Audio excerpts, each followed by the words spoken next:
Assalamualaikum, selamat pagi 17 Oktober 2024. Kembalinya siaran Malaysia hari ini untuk kami berdua pada edisi kali ini. Nama saya Hanif Miswan. Saya Daya Bakar dan sebenarnya hari ini memang nak bagi tahu awal-awal kepada semua penonton.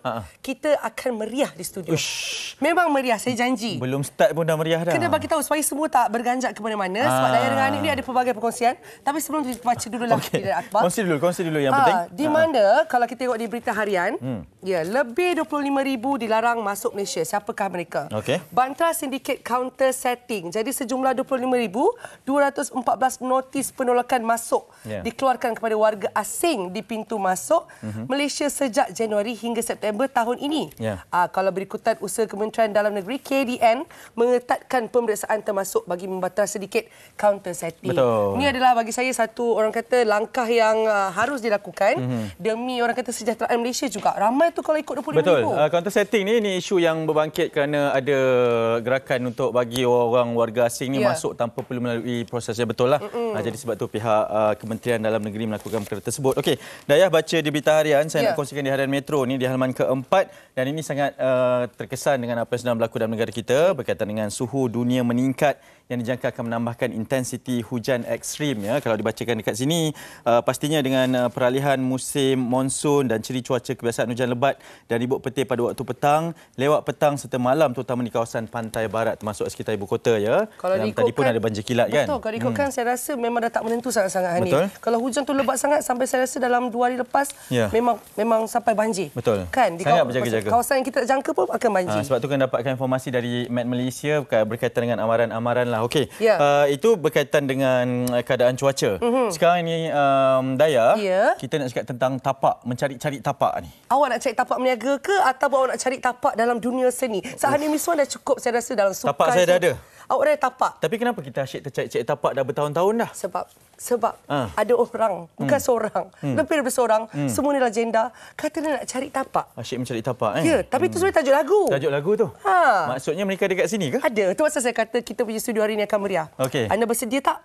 Anda bersedia? Serius. Tak sabar ni, tak sabar. Jom kita mencari tapak bersama dengan kumpulan Senario.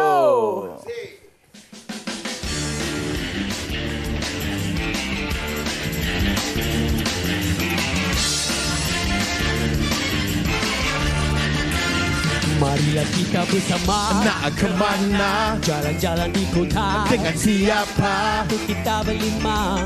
Bosannya. Kenapa pula? Tak ada wanita. Duduk saja. Kini kita sudah tiba. Tiba di mana? Tiba di kota. Oh, dah sampai ya. Bangun segera. Janganlah lupa beg yang ada. La la la la la. Bawa turun bersama.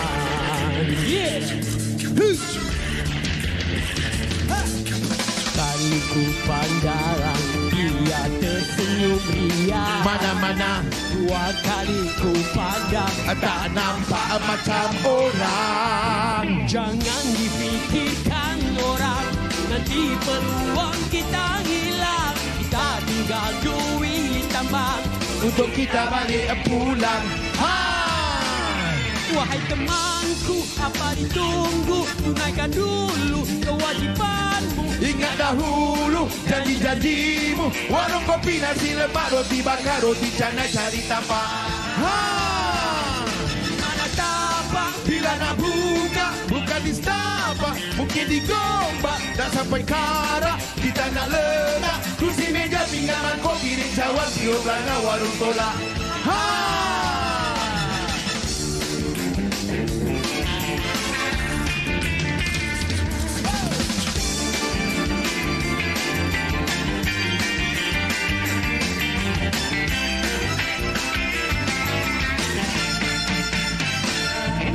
Jangan dipikirkan orang, nanti peluang kita hilang. Kita tinggal duit tambang untuk kita balik pulang. Wahai temanku, apa ditunggu? Tunaikan dulu kewajibanmu. Ingat dahulu janji-janjimu. Warung kopi, nasi lemak, roti bakar, roti canai, cari tapak. Di mana tapak? Bila nak buka, bukan di Starbucks, mungkin di Gombak. Tak sampai Kara, kita nak lenak. Kursi meja, pinggan mangkok, piring cawan, siup belanga, warung tolak. tak ada berdaya. Kita buka cawangan pula. Siapa nak jaga? Hari saja pekerja. Jaga warung kita. Kita jumpa ibu bapa. La la la la la. Kita cinta berniaga. Ha! Oh, oh.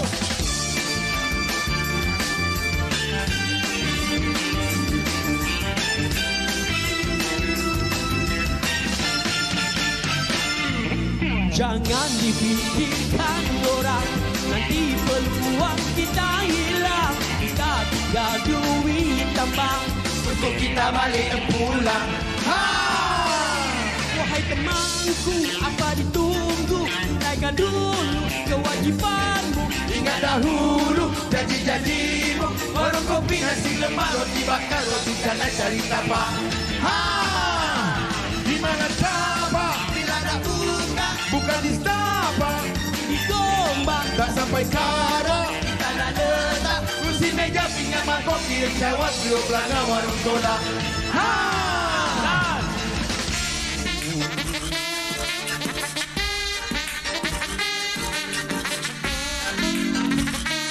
Warung kopi, nasi lemak, roti bakar, roti canai, cari tapak.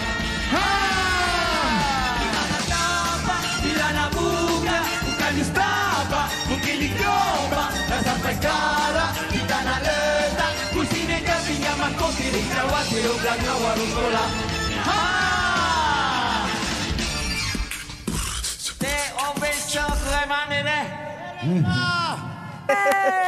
Senario. Kita nak ucapkan tahniah kepada pemenang anugerah artis komedi paling popular di PTH.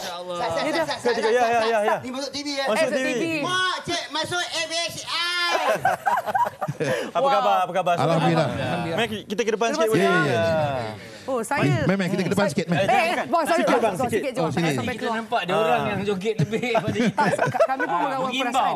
Yalah. Nyimbang. Sangat. Dibesarkan dengan kalian. Kami mengucapkan ribuan terima kasih kepada kita punya pengacara diorang, Okey. produser kita, Ya. juru-juru teknik yang bertugas di Malaysia hari ini, you all the best. Tanpa anda, siapalah kami. Terima kasih lah kerana jemput senario lah. Terima kasih kerana jemput senario lah. Belum berpisah lagi. Kita macam nak tahu yang transfer. mana yang duduk tengok daripada tahun dulu lagi, Ya. daripada Jalan Syed apa nama? Jalan Putra Liku, tu. Jalan Liku. Jalan Liku, Jalan Liku. Serosi apa semua. Ya. MHI demi rating tetap men. Alhamdulillah. Betul, bila balik sini, datang ke sini, kita rasa macam balik kampung. Nostalgia lah, Tempat nostalgia. kita lah, tempat Ya, kita. inilah dia. Bermula kan? Bermulanya. Kalau tahu abang-abang kamera kat belakang tu semua pun kalau jumpa macam ibarat macam sama-sama jugalah. Ya betul. Ini semua kawan-kawan kami ni, Datang insyaAllah. peluk semua. Yalah, sahabat kan. Ha. Wah, masya-Allah. Okey. Ya. Cuba jangan sikit. Di mana tapak? Asal saya nak ambil yang bahagian yang Warung apa kopi, tadi? warung kopi. Warung kopi, nasi lemak, Roti bakar, roti canai, cari tapak. cari tapak. Abang yang hebat tu Kalau saya susah nak sebut cari tapak, cari saya pun boleh. Jangan. Okey, baik. Kalau senario ni kan, kita nak cakap apa lah. Kami memang duk ulang-ulang daripada dulu Ya. sampai sekarang. Ni jujur. Jangan ulang selalu sangat. You Penat cakap apa tadi? kita. Ha? You cakap apa tadi? Cakap Ulang, apa tadi? selalu ulang Ulang, banyak-banyak. saya dah ulang-ulang. Kau tengok You senario. cakap apa tadi? Jujur. Jujur. Jujur. Jujurlah katamu. Salah lirik lah, Abang. Salah. Kita dah berminit-minit dah kat sini. Okey. Satu soalan pun dapat lagi. Betul. Soalan. Soalan dulu, Okey, soalan. soalan pertama sekali. Tadi saya tengok step tu memang macam wow, bertenaga tu kami duduk menari sekali. Ya. Macam mana tenaga sama daripada dulu sampai sekarang ni? Kata pagi. Kenalah tenaga. Tak, dia kena benda ni nak kena hari-hari. Sebab tu bila alhamdulillah lah senario ni bergerak banyak konsert dan daripada situ Allah bagi tenaga yang amat luar biasa walaupun semua dah berusia, tetapi kita rasa banyak bersyukur kepada Allah lah dengan berkat yang dia bagi ni. Betul. InsyaAllah. Kita ni saling melengkapi. Yalah, betul. Bila seorang-seorang dah tak ada dia. Tapi bila berjumpa dengan sahabat ni, dia punya Itulah dia. dia punya bateri Dia punya lain macam. hyper dia tu. Tapi bila sebut Allah, kita jangan lupa. Jom kita sama-sama ikut saya. Ya. Sallallahu ala Muhammad. Sallallahu alaihi wasallam. Sallallahu ala Muhammad. Sallallahu alaihi wasallam. Itu dia. Terima kasih Allah. Okey, Dayah pegangnya macam ni punya. Itulah saya pun tak ada sesiapa nak pegang. Memang pegang Abang Yassin lah, Abang Yassin. Kali kelima senario ni. Malam tersebut. Macam mana rasanya tu Abang Yassin? Ya, macam tak ada perasaan lah kita orang. Sebenarnya kita datang membawa, orang kata apa, mewakili peminat-peminat kami. Alhamdulillah. Ini adalah kejayaan untuk peminat juga, bukan untuk kami. Dan kami hanya sebagai kata apa? Penerima saja. Sebenarnya ini adalah untuk anda juga. Tanpa mereka yang mengundi, siapalah kami. Dan kami nak ucap terima kasih banyak-banyak kepada komiti-komiti berita harian. Staf-staf komiti yang senaraikan nama senario. Dia ilhamkan buat bubuh nama senario. Kan depa ilham. Komiti yang decide. So fan-fan akan vote. Dan kita mengucapkan ribuan terima kasih banyak-banyak tidak terhingga kepada vote daripada dalam perut sampai keluar perut sampai sampai lah ni. Sebelum kami terlupa dia. Apa? Kami berempat. Kami nak sampaikan salam Wahid dengan Pak Yah lah. Kepada warga kerja MHI. Dan yang paling touching sekali, ramai respon ketika kami di atas pentas tu, mereka nampak sahabat kami, Allahyarham Hamdan, berada bersama kami. Kami pun rasa macam tu. Tapi saya nak puji kemenangan ni bersama. Saya nak puji satu lah.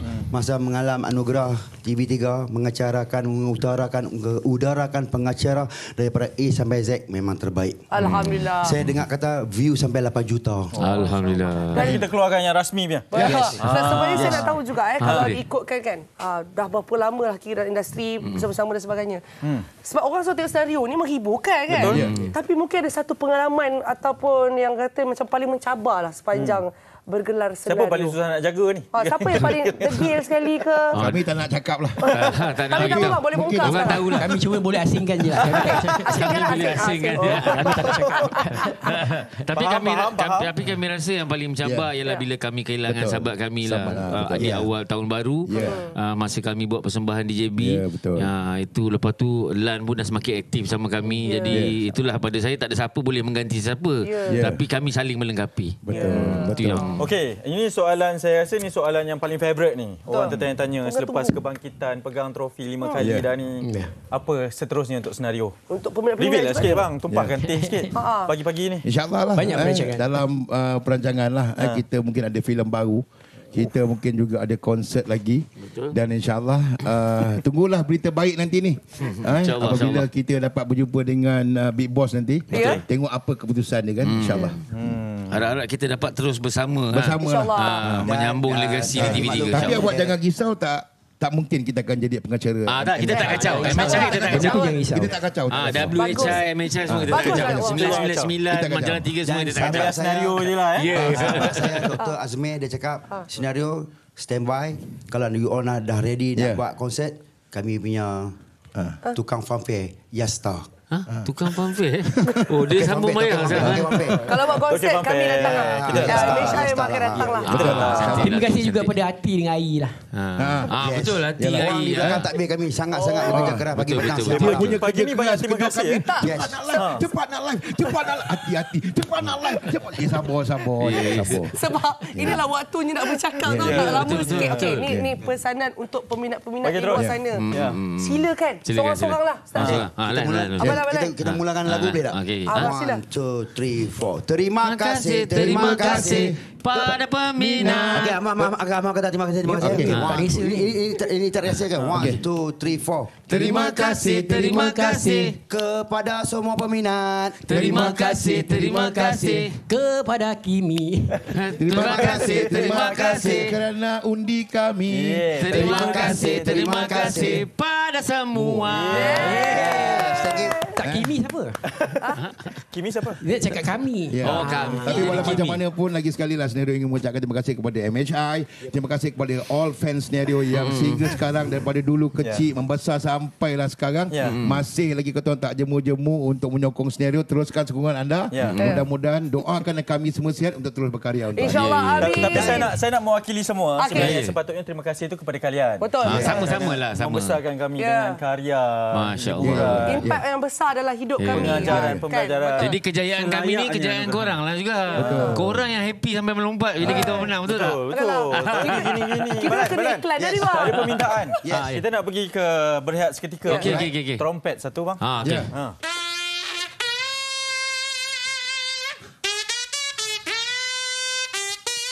Kita jumpa selepas ini. Love you. Bam, bam, bam.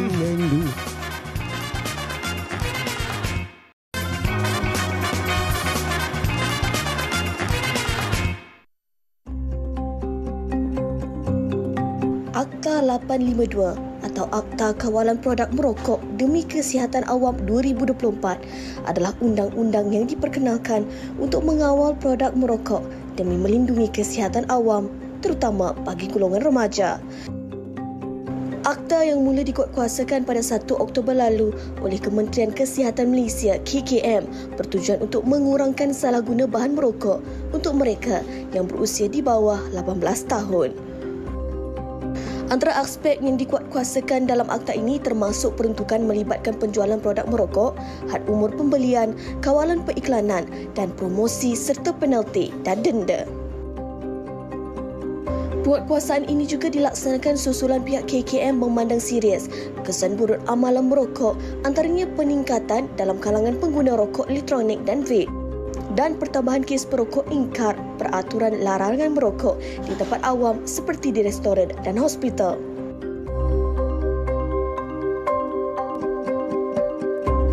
Saya rasa ia adalah satu akta yang sangat bagus dan untuk especially untuk future punya situation dan juga outcome yang akan datang ni. Bagi saya, pendapat saya, akta tu bagus, dia telah diperkenalkan oleh government dan saya bersetujulah kalau akta tu diteruskan dan dikuatkuasakan dan at the same time tapi dengan adil lah bagi saya. Harapan saya berharap semoga dengan adanya akta ni jadi untuk golongan yang merokok dapat dikurangkan dalam masyarakat kita. Dan juga disebabkan ya kita sedia maklum rokok adalah satu barang yang mungkin tidak bagus untuk kesihatan dan juga untuk golongan underage juga kita dapat kurangkan dan kita dapat adakan satu halangan untuk mereka untuk mendapatkan barang-barang yang orang kata berbahaya ni lah. Harapan saya seperti saya mention tadi lah, hopefully insyaAllah in the future boleh mengurangkan, sebab macam sekarang kita tahu kan banyak anak-anak muda even daripada sekolah rendah, sekolah menengah pun dah tahu nak merokok kan. Jadi saya nak saya berharap semoga dapat berkurangan orang sekeliling kita merokok, sebab saya kita ada anak kecil, kita mak-mak kan, kita ada anak kecil, jadi bila kita nak bawa anak pergi contoh pergi kedai makan ataupun mana-mana lah kan, nanti mesti ada nampak orang merokok, kita tak kurang selesa. Sementara itu, kru MHI ada membuat tinjauan di sekitar Petaling Jaya, Selangor bagi melihat sejauh mana kepatuhan orang awam terhadap pelaksanaan akta ini, namun mendapati malangnya masih ada golongan yang mengingkarinya. Mematuhi peraturan bukan sekadar satu pilihan, malah ia adalah tanggungjawab untuk kita mewujudkan persekitaran yang lebih selamat. Sikap tanggungjawab bersama ini merupakan aspek penting untuk Malaysia menjadi sebuah negara yang harmoni, bukan hanya demi undang-undang, tetapi untuk kesihatan kita semua.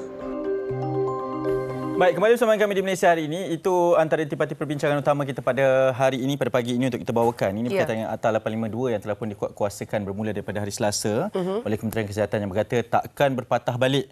Kali ini memang dah diwartakan, dah dimulakan dan itulah perbincangan kita, dan kita nak menjurus kepada adik-adik kita ni, golongan remaja juga. Ya, betul. Apa impaknya kepada mereka dengan akta dikuatkuasakan ini? Ini khususnya kepada golongan remaja lah. Dan pastinya bersama kita, saya perkenalkan dahulu, kita bersama dengan Profesor Dr. Sharifah Izzat binti Wan Putih, pensyarah dan pakar runding Jabatan Perubatan Kesihatan Awam, Fakulti Perubatan, Universiti Kebangsaan Malaysia. Selamat datang. Terima kasih. Thank you sebab jemput. Thank you. Terima kasih, Prof. Dan kita perkenalkan juga Profesor Madya Dr. Muhammad Nazir Abdul Rahman, pensyarah Jabatan Psikologi Pendidikan daripada Fakulti Pendidikan Universiti Malaya. Maksudnya ada UM dan UKM lah kat sini. Dua universiti tersohor tempatan bersama dengan kita. Belum lagi masuk universiti awak dengan saya. Bergabung lah tu maksudnya. Betul. Baik, jadi kita kembali pada topik kita, itu tentang kalau Hani boleh cakap ni Akta 852. Betul. Tapi mungkin kita boleh minta kepada Prof terangkan dulu tentang Akta 852, apakah ia sebenarnya?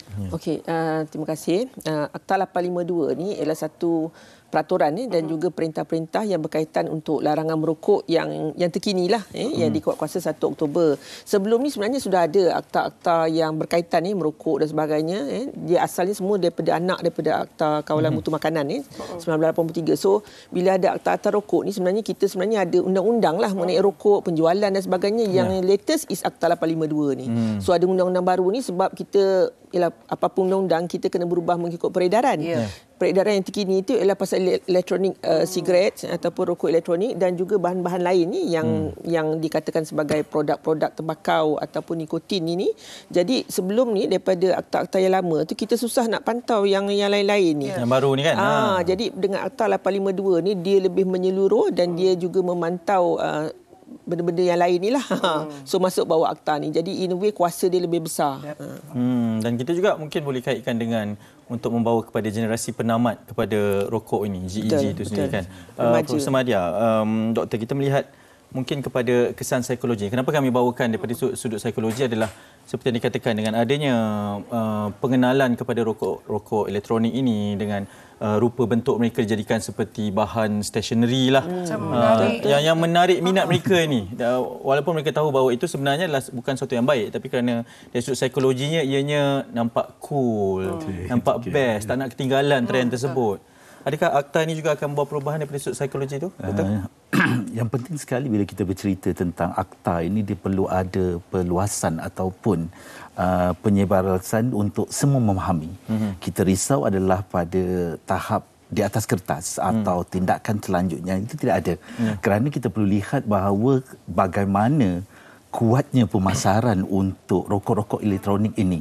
Macam tadi, tuan kata menyatakan, kalau rokok ni nampak cool, nampak relax, okey, aku memang relax lah. Trend lah kan? Kerana dari sudut psikologinya, kita menerima kelompok tersebut dan kita mengangkat. Maksudnya bila golongan itu pegang dengan bentuk vape yang macam-macam pelbagai itu, kita rasa kita terima dia. Kita terima ini sebagai satu bentuk yang diterima oleh masyarakat. Jadi itu sebabnya bila kita nak menguatkuasakan ini, kita perlu untuk membuat satu kempen tindakan kesedaran di samping mewawarkan ini akta ini melarang apa semua. Sebaliknya kita perlu menunjukkan dari segi psikologi ini, menunjukkan penolakan kepada kumpulan-kumpulan yang merokok ini. Pernah tak kita melihat satu kumpulan yang bila dia merokok kita pandang sinis? Kita jarang, kadang kita mengangkat dia, terutamanya golongan remaja di media-media sosial apa semua mengangkat golongan ini sebagai satu yang wow. Itu masalah. Kan, tak ada tunjuk. Gaya. In a way bila saya cakap cool tadi tu macam menerima mereka. Ya, betul. Dia macam, jangan cakap macam itulah. Dia macam memberi validasi dan juga penerimaan. Jadi itu yang apa Prof cuba sampaikan. Betul. Maksudnya kita sendiri macam mengangkat. Macam ini adalah sesuatu yang best. Saya tarik balik apa yang saya cakap tadi. Satu lagi mungkin saya boleh tambah tu sebab dia lah daripada apa kadang-kadang kita buat kajian dan sebagainya. Dia orang ni kadang-kadang jati diri dia rendah.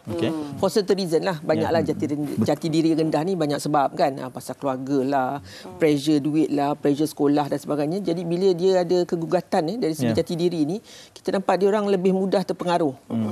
Sedangkan yang remaja ataupun youth yang lebih jati diri dia tinggi tu dia boleh melawan. Tapi isu dia ialah macam mana kita nak meningkatkan jati diri ni secara keseluruhan tu, itu satu benda yang bukan senang jugalah, bukan petik jari terus jati diri boleh meningkat kan. Okey. Prof, dalam satu penulisan Prof baru-baru ni mengatakan bahawa ada cabaran terkini dalam usaha membantras rokok ni juga. Akta 852 mungkin dikuatkuasakan daripada sudut pendaftaran, penjualan, pelabelan dan juga larangan merokok di tempat awam. Tapi Prof kata cabaran utama selepas diperkenalkan Akta 852 ni adalah dengan rokok sindiket, rokok haram lah. Rokok haram lah kan, yang tidak melalui yang betul lah. Betul. Macam mana tu sebenarnya, adakah ini domino effect kepada apa yang diperkenalkan ini? Ya, saya susah nak kita benda ni bukannya satu benda yang mudah dihalang sebab kalau kita mudah dihalang benda ni dah tak jadi kan. Satu kajian daripada Nielsen dia menyebutkan bahawa hampir satu dalam dua perokok, maknanya kalau 2 orang rokok, satu tu mesti perokok haram. How high is that? Menunjukkan bahawa akses kepada rokok haram ni sangat mudah didapati. Benda yang tak elok lah juga kan, tapi mudah didapati dalam negara kita tu ialah banyak sebab lah, cabaran dari segi kos, penguatkuasaan dan sebagainya. Tapi kita perlu kawal juga sebab bila akses kepada rokok haram ni tinggi, maknanya mudah didapati dan dia tak jual dekat mana-mana kedai tau. Dia tersorok tapi orang dapat. Kat lorong-lorong aja. Betul, dan kos dia rendah. Almost 1/4 daripada kos yang legal. Jadi of course ramai. Tu, kan? Betul, dan dia boleh jual dalam bentuk single low maknanya yalah kalau rokok satu kotak kadang tak semua orang boleh mampu kan. Tapi bila rokok haram ni dia boleh jual 5 batang, 1 batang. Kau nak berapa? That sort of scenario. Jadi kita negara lah secara umum perlu memantau ini, dan rokok haram ni bukan saja Malaysia, banyak negara yang mempunyai masalah yang sama. Cuma beban di Malaysia tu mungkin agak tinggi atas sebab-sebab tertentu banding dengan negara-negara maju, mungkin pasal penguasaan dia mereka lebih bajetnya lebih besar, mempunyai akses yang banyak dan sebagainya. Jadi itu antara benda yang kita perlu pantau jugalah. Kalau diikutkan, kalau kita tengoklah di kotak-kotak rokok kan, memang kalau tengok gambar memang dah bagi amaran dah. Kalau tengok tengok betul-betul ngeri sebenarnya. Dari sudut psikologinya takutlah. Kalau ikut sudut psikologinya. Jadi mungkin boleh kongsikan, adakah itu sebenarnya berkesan buat masa kini untuk diteruskan lagi amaran-amaran seperti itu? Sebab saya sejujurnya tengok macam mereka benda tu macam dia buat tak tahu je. Macam aksesori je. Aksesori saja. Bagaimana? Inilah bila kita contoh daripada segi psikologi, bila kita bercerita pasal psikologi ni, bila kita melihat itu setiap hari, dia menjadi satu normalisasi atau kebiasaan. Macam biasalah.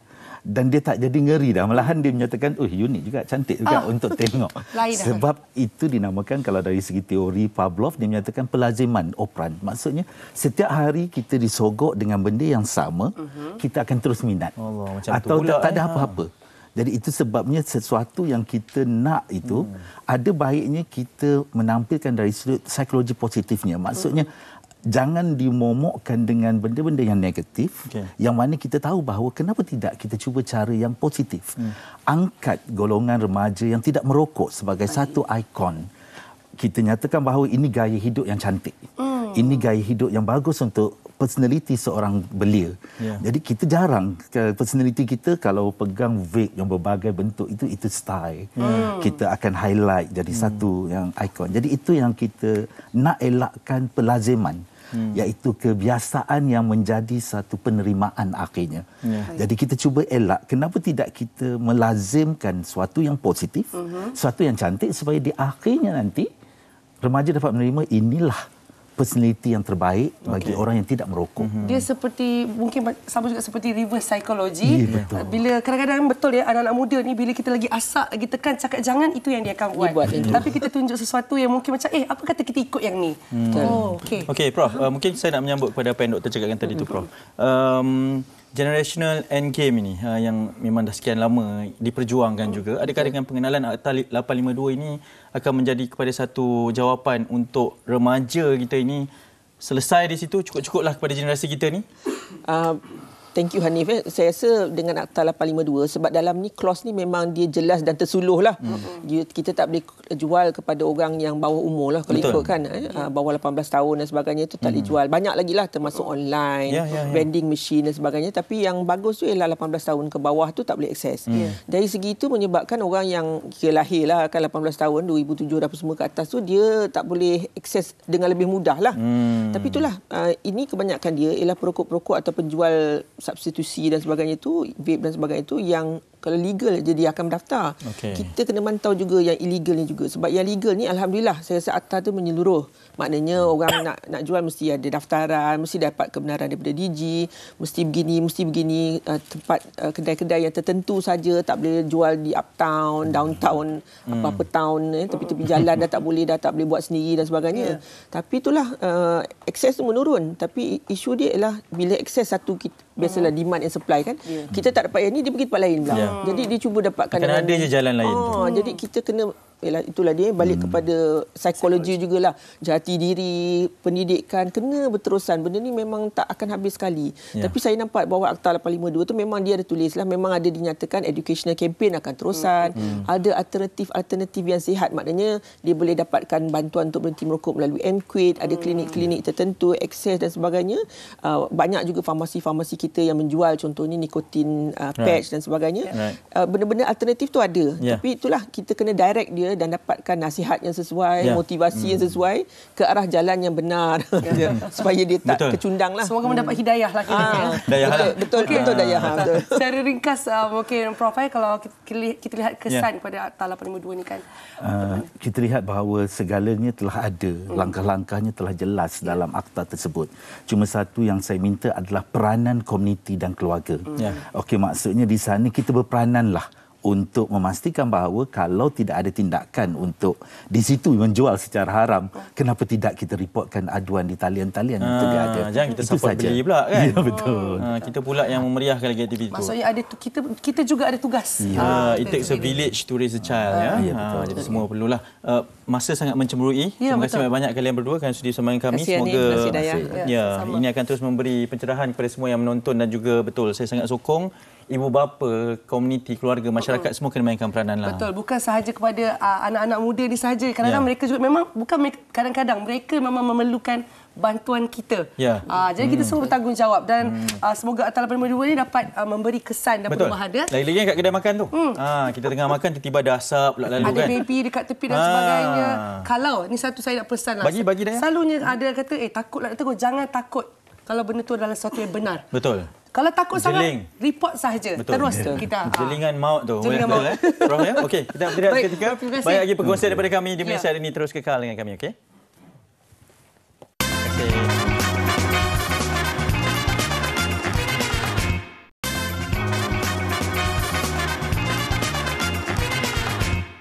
Terima kasih kerana terus setia bersama kami di Malaysia hari ini. Dan Dayah sebenarnya bersama dengan seorang tetamu yang akan bercerita tentang program Madani Rakyat. Jadi saya ingin mengucapkan selamat datang kepada Yang Bahagia Datuk Haji Amran Haji Ahmad, Timbalan Ketua Setiausaha TKSU PPP Pendaya Upayaan, Pengguna dan Pengurusan Kementerian Perdagangan Dalam Negeri dan Kos Sara Hidup KPDN. Assalamualaikum, selamat datang Datuk. Waalaikumsalam. Alhamdulillah. Saya tahu ini adalah waktu yang sangat sibuk sebenarnya Datuk. Terima kasih sudah datang.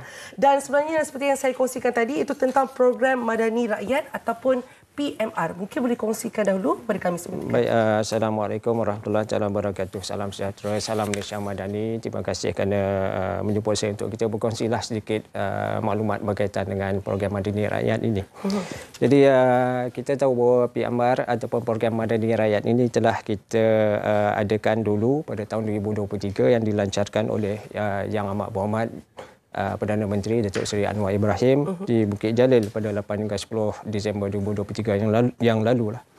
Jadi kesinambungan daripada itu, program-program ini diteruskan di seluruh Malaysia lah. Di zon timur, di Pahang, zon tengah di Selangor, zon Sarawak dan sebagainya lah, ya. Zon utara, zon dan sebagainya, dan kali ini di zon Sabah. Program Madani Rakyat di zon Sabah kita adakan pada 18 hingga 20 Oktober ini, bertempat di kompleks Stadium Likas dengan tema program Madani Rakyat Sayangi Sabah. Baik, kalau ikutkan 18 hingga 20 tu esoklah sebenarnya. Kalau boleh lihat di skrin TV kita pun dah kongsikan kat situ, kita ada poster. Dan bagaimana pula kalau kita ikutkan, bagaimana PMR ini dilaksanakan, Datuk? PMR ini kita laksanakan dengan beberapa objektif lah. Yang pertamanya, kita nak menawarkan perkhidmatan kerajaan secara langsung kepada rakyat.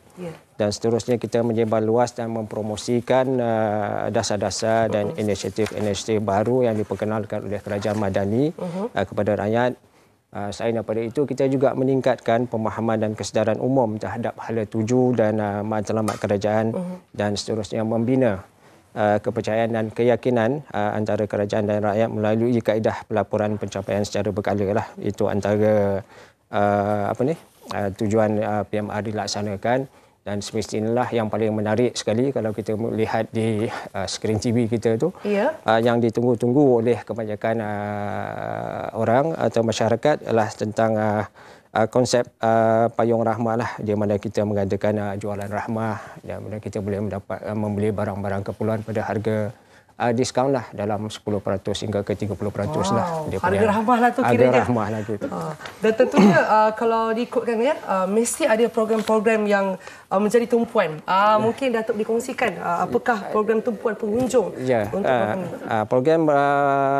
program-program ini kita tumpuan pengunjung ke program-program ini yang pertamanya adalah untuk melibatkan kesejahteraan rakyat. Yang mana dalam kesejahteraan rakyat ini akan diterajui oleh unit penyelarasan pelaksanaan ICU Jabatan Perdana Menteri. Yang keduanya berkaitan dengan agenda perpaduan yang diterajui oleh Kementerian Perpaduan Negara. Yang ketiganya tentang TVET dan Karnival Kerjaya yang akan diterajui oleh Sekretariat Majlis TVET dan juga Kementerian Sumber Manusia. Seterusnya perkhidmatan kerajaan negeri yang akan dilaksanakan oleh Kerajaan Negeri Sabah. Kos sara hidup di mana dia akan diterajui oleh KPDN sendiri. Pertanian dan keterjaminan makanan oleh kementerian yang berkaitan lah. Kementerian Pertanian, Perkhidmatan Kesihatan oleh Kementerian Kesihatan, Sains dan Teknologi oleh Kementerian Sains lah, Teknologi dan Inovasi lah. Program mana yang saya maklumkan tadi, bagi KPDN ini kita adakan jualan rahmah dengan diskaun 10% ke 30%. Begitulah. Itu yang menjadi tumpuan. Bagi saya mencakupi semua lah sebenarnya, Datuk. Mencakupi semua lah. Dan kalau ikutkan selaku peneraju daripada jualan Rahmah Madani dan kempen beli barangan Malaysia, KBBM mungkin boleh terangkan saya ringkas aktiviti dan juga perkhidmatan yang disediakan oleh KPDN. Ya, perkhidmatan yang paling kita nampak sekali jualan ramah itulah yang disediakan oleh KPDN. Itu yang memang utamalah yang selalu menjadi tumpuan ramai. Itu semua datang berpusu-pusu lah. Selain daripada itu, kita di KPDN juga kita menyediakan bukan KPDN sajalah. Saya ingat di kementerian-kementerian lain juga, jabatan-jabatan badan berkanun juga akan menyediakan pavilion lah ataupun reruai untuk kita pamerkan apakah bantuan-bantuan ataupun perkhidmatan yang dapat diberikan kepada masyarakat. Contohnya kalau di KPDN sendiri, kita ada advokasi ihsan madani, inisiatif sara hidup, kemudian kita ada macam-macam lagi lah. Kita akan menunjukkan aplikasi price catcher dan sebagainya lah. Kemudian kita ada pocket talk oleh Tribunal Tuntutan Pengguna di bawah KPDN sendiri. Kita ada pocket talk oleh MyPo. Kita ada pocket talk tentang syarikat idakan terbesar dan sebagainya lah yang dianjurkan oleh KPDN lah. Baik, kalau lihat juga memang macam aktiviti keluarga juga ya, sebab saya tengok ada juga untuk kanak-kanak dan sebagainya. Semua ada lah. Pada kali ini kita ada kelainan sikit di dalam program Madani Saingi Sabah ini. Kita bawakan sesi meet and greet DDN Friends lah. Dan juga pertandingan berwarna untuk kanak-kanak lah. Itu sebagaimana biasa yang. Tapi kali ini kita bawakan di Sabah itu ada kelainan sikit. Kita bawa DDN Friends lah. Jadi tu mesti ramai yang nak pergi tu. Kalau tengok pun memang meriah ya kalau kita lihat kan. Dan saya difahamkan juga ada juga perkhidmatan kesihatan percuma, ada fun run ya. Betul ya. Betul. Antara aktiviti yang menarik itu yang di luar daripada pameran-pameran yang ada. Kita ada perkhidmatan kesihatan secara percuma lah. Perkhidmatan bergerak diskaun saman PDRM pun ada. Kita ada penukaran topi keledai JPJ. Percuma. Saya pun ingat nak tukar juga. Inilah peluangnya. Inilah peluangnya. Contohlah. Contoh saja yang apa yang boleh diberikan. Kemudian kita ada Fun Run Madani. Kita juga pentas selera di bawah Bayu lah. Jadi kita anggarkan ini akan menarik minat lebih ramai pengunjung lah. InsyaAllah. Baik, Datuk.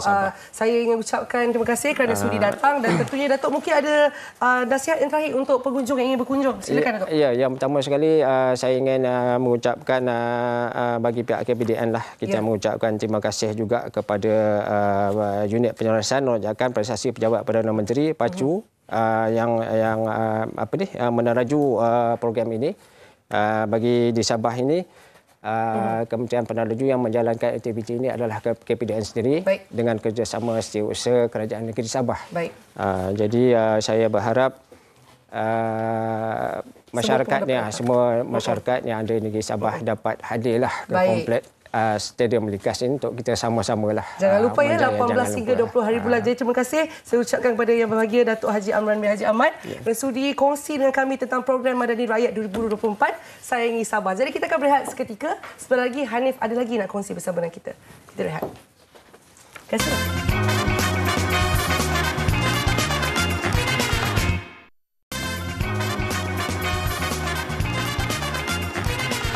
Baik, kembali bersama kami di Malaysia. Hari ini ada satu lagi perkongsian saya nak bawakan. Ini berkaitan dengan MCIS Insurans Berhad atau lebih dikenali sebagai MCIS Life. Adalah tonggak kepercayaan dalam sektor insurans hayat di Malaysia selama 70 tahun. Jadi bersama dengan saya pada pagi ini di MHI, dua tetamu akan berkongsi lebih lanjut mengenai MCIS Life. Ya. Kita nak perkenalkan Datuk Seri Haji Muhammad Fazil Syafiee, MCIS Life Ketua Pengurus Agensi Unit 199. Assalamualaikum. Assalamualaikum. Ya, terima kasih sudi bersama kami dan juga Encik Ahmad Zubir Aziz, MCIS Life Ketua Pegawai Agensi. Terima kasih kerana sudi bersama kami. Mungkin sebagai permulaannya, Encik Ahmad Zubir, boleh ceritakan tentang MCIS Life ini?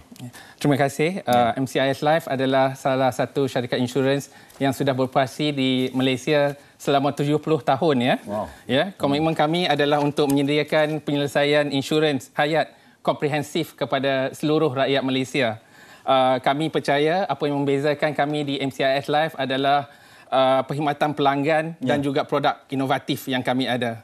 Selain itu, kami juga melibat dalam perkhidmatan komuniti seperti kami ada MCIS Life Legacy Forest dan juga MCIS Life Purple Trunk selaras dengan produk penyakit critical illness kami. Ya. Okey, Datuk Seri, saya nak kepada Datuk Seri ni mungkin kalau saya nak kongsikan ni, Datuk Seri menerima pelbagai penganugerahan, ada kelayakan $1 million round table, anugerah agensi tahunan, status ketua pengurus agensi terbaik, pengiktirafan top of the table dan sebagai ahli MCIS Super Club Gold dan sebagainya. Apa pemangkin kepada kejayaan-kejayaan ni? Sebenarnya dalam apa jenis perniagaan dia memerlukan yang pertamanya disiplin. Disiplin dan ketetapan yang kita perlu ada dalam semua perjuangan iaitu masa. Demi masa. Ya, asri. Jadi kalau masa kita tepat, kita selalu menepati janji, insya-Allah semua perkara akan berlaku dengan begitu baiklah. Dan yang pastinya mestilah bekerja kuatlah. Ya, betul. Datuk Seri dah 37 tahun dalam Malaysia. Saya 37 tahun dalam MCIS, dalam industri insurans. Wow, okey. Dan dari dulu sampai ke sekarang, apa daripada perubahan daripada dulu dan sekarang jauh beza. Kalau dulu umur saya 26 tahun, tahun 89. Perniagaan insurans ni orang masuk premium RM15 sebulan. Sekarang boleh pergi sebulan RM1,000. Sebulan RM2,000, RM3,000. Dan sudah pastinya pendapatan orang di Malaysia ni sudah meningkat. Kalau dulu kita kerja gaji sebulan RM80, sekarang habis rendah RM1,500. Betul. Tak sama. Jadi perkembangan tu amat luar biasa, terutama sekali dari segi medical card lah. Dulu tidak pernah ada medical card. Sekarang ada medical card. No limit. Jadi maksudnya industri insurans juga berkembang dengan pesat. Sebaiknya dengan mengikut kepada perubahan zaman. Dan melihat kepada masa depan pula ni, Datuk Seri. Menyambung generasi ni. Saya masa depan mudah. Masa depan saya membina satu akademi dah lebih 20 tahun. Mendidik anak-anak muda yang berumur 18 tahun. Mereka akan jadi kaya di usia muda, di usia 30 tahun. Jadi kita yakin dan percaya dengan pengalaman 37 tahun, dalam masa 3 tahun mereka yang berada di dalam syarikat saya dan orang-orang muda ini senang dibentuk daripada awal. Apa yang dia buat di usia muda, dia akan tuai di umur 50 tahun, 40 tahun dia akan tuai. Kalau dia lalai di usia muda, dia pun akan dapat di masa umur 50 tahun. Hasil kelalaian tersebutlah. Maksudnya kerja keras itu bermula dari muda lah. Dari muda. Dan kabarnya menubuhkan Fazil Group Academy itu? Akademi kita ada pensyarah dan kita bagi allowance juga. Dia orang kalau pergi belajar untuk dalam bidang perniagaan kita bagi allowance. Secara kebajikan kita bagi allowance sekali. Jadi sekarang ni kita dah latih lebih 500 orang yang telah berjaya. Wow. Luar biasa. Hebat. Syarikat kita dah 12 tahun berturut-turut di industri insurans nombor 1 Bumi Putra. Lebih 2,000 syarikat. Baik, itu satu saya kira kenyataan yang boleh membuka mata kepada semua orang juga. Saya nak kembali kepada Encik Ahmad Zubir. MCIS Life ini, bagaimana sebenarnya nak memastikan produk-produknya memenuhi keperluan pelanggan-pelanggan, klien-klien yang ada ni untuk berfungsi sebaiknya ni? Bagi kami di MCIS Life, apa yang kami selalu sebut adalah inclusivity. Inclusivity untuk seluruh rakyat Malaysia bersama dengan dorongan dasar kerajaan untuk memastikan bahawasanya seluruh rakyat Malaysia mempunyai perlindungan insurans. So apa yang kami perlu lakukan ataupun produk-produk yang kami ada menjana setiap peringkat. Kita ada B40, kita ada M40, kita ada T20 pun kita ada untuk memastikan seluruh rakyat Malaysia mempunyai perlindungan insurans. Itu yang paling penting untuk kami. Bersama-sama dengan Datuk Seri dan tenaga agensi yang lain, kami sentiasa mendapat pendapat daripada rakyat Malaysia untuk memastikan produk-produk yang kami keluarkan ni sesuai dengan apa yang diperlukan oleh seluruh rakyat Malaysia. Tak kira komuniti mana, tak kira bangsa mana, asalkan kita nak memberi perlindungan kepada mereka semua. Ya, okey, Datuk Seri, mungkin sebagai penutupnya pada pagi ini, nasihat kepada mereka yang menonton kita, satunya berkenaan dengan insurans dan juga satunya mungkin nasihat kepada semualah secara umum dengan pengalaman yang ada ni. Saya mudah siapa yang mempunyai pendapatan, dia mesti melindungi pendapatan. Sebab pendapatan itu memberi faedah kepada keluarga. Dia membayar segala-galanya. Elektrik, bil elektrik, air, sekolah dan sebagainya. Kalau kita tak lindung pendapatan tu, in case jadi apa-apa kepada kita, dia akan jadi masalah kepada pelanggan kita. Dan sudah mestinya untuk orang muda, untuk kekalkan berada di dalam industri insurans, dia mestilah sistem baru diadakan. Kalau P.Ramlee cakap, batik barulah. Tiasa baru, ciptaan benar-benar baru yang kita buat dalam agensi dan dalam syarikat. InsyaAllah orang muda akan terus sukses. Okey, baik. Terima kasih banyak kedua-duanya kerana sudi bersama dengan kami. Semoga terus sukses juga dalam memberi inspirasi dan juga perlindungan kepada rakyat Malaysia. Saya perkenalkan sekali lagi Datuk Seri Haji Muhammad Fazil Syafiee, MCIS Life Ketua Pengurus Agensi Unit 199, dan Ahmad Zubir Aziz, MCIS Life Ketua Pegawai Agensi, bersama dengan saya pada pagi ini. Okey, kita dah berada di hujung dah ni. Kenapa saya seorang-seorang je ni? Dah hujung ni takkan seorang-seorang juga. Saya dah sampai. Awak bukan saya dapat lagi tak? Tadi saya seronok sangat dengar perkongsian tadi tu. Jadi nak beritahu kepada anda semua, belum habis lagi MHI untuk minggu ni. Jangan lupa besok ada lagi? Esok ada. Dan penting anda tengok topik Jumaat kita, rasionalisasi subsidi dalam Belanjawan 2025. Okey. Jangan lupa tengok ya. Okey. Dah boleh bye-bye ni. Boleh bye-bye. Senyum selalu. Assalamualaikum. Assalamualaikum. Bye, semua jaga diri. Terima kasih. Terima kasih. Terima kasih banyak. Terima kasih banyak. Terima kasih banyak.